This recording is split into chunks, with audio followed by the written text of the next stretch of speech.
Last week, in observance of African American History Month, we asked you to share with us those contemporary heroes and heroines in your life.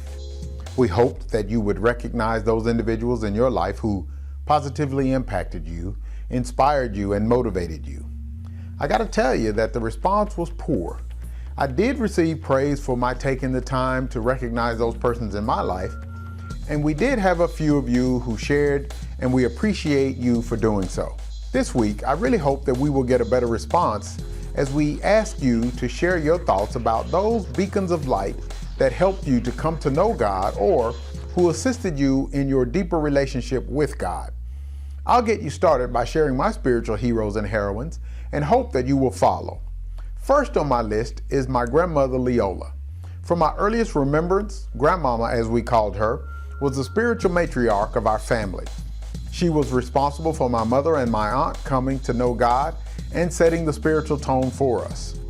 We all worshiped together at the Lawrence and Marta Church of Christ in South Dallas, where she constantly encouraged me, her only grandson, to get involved in the work and in the order of service. She was so committed to God and lived before us the life that it brings to mind the Apostle Paul's sentiments found in 2 Timothy chapter 1, verse 5, when it says, "When I call to remembrance the unfeigned faith that is in thee, which dwelt first in thy grandmother Lois and thy mother Eunice, and I am persuaded that in thee also." I thank God for the relay team that I am on. So much love, although listening to my mother and aunt, they tell a different story as they recall how tough she was as a mother, but suffice it to say, they came to know God, and that's all we need to know. So in case you missed it, I've already recognized three, my grandmother, mother, and my aunt, as making my list.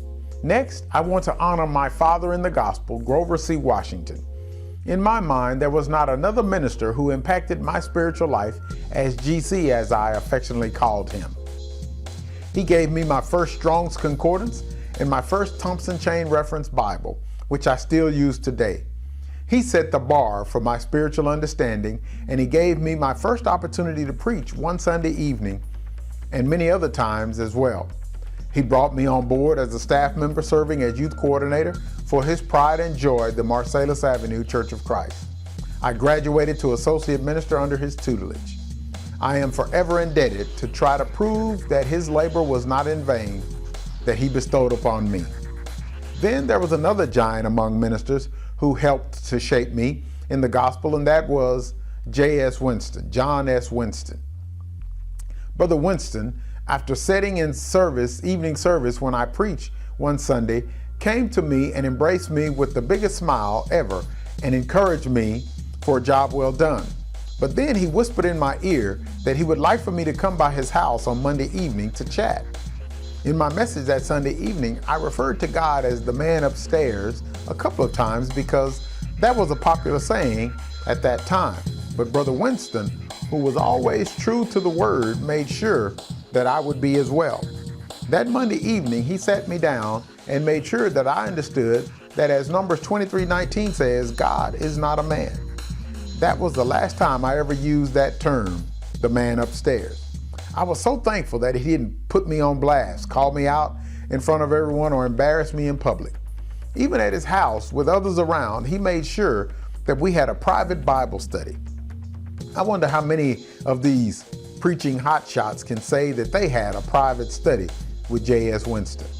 By the way, my grandmother told me how honored she was to be able to serve Brother Winston dinner as he would pass through town preaching the gospel from time to time in East Texas. My roots go deep, y'all. There's an old saying that the apple doesn't fall too far from the tree. Well, how true this is as I honor my next hero, and that is John Steve Winston. Yes, Brother J.S. Winston's son, who was my youth minister when I was a teenager. I have received praise and accolades for my work as a youth minister, but I owe it all to John Steve. The sacrifice that he made picking all of us up in his Volkswagen Bug each Tuesday and Thursday evening, I'm sure that we had to be scraping the ground, we were so loaded in there.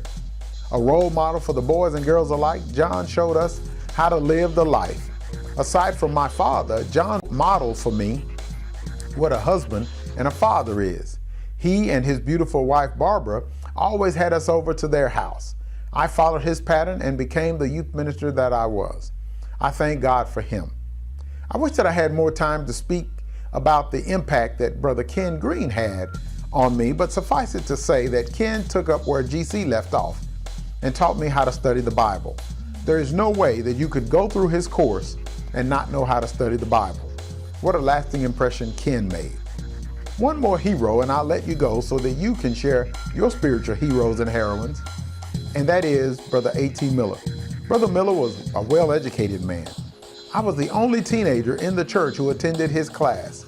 I would sit in awe at his ability to captivate the entire class and challenge them as well.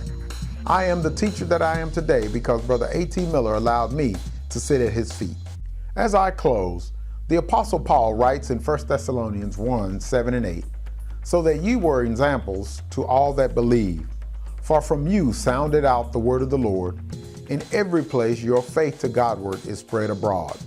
The Greek word for examples, pronounced tupos, which means the mark of a stroke or blow, print, a figure formed by a blow or impression. That is what each of these were for me. Well, what about you? It's your turn. Tell us who made an impression on you. Share with us who left the mark on you and helped you to know God and/or to live a better spiritual life. I look forward to hearing from you and to seeing you next week for another edition of Practical Assertion. Take care. Please don't forget to share this with everyone you know.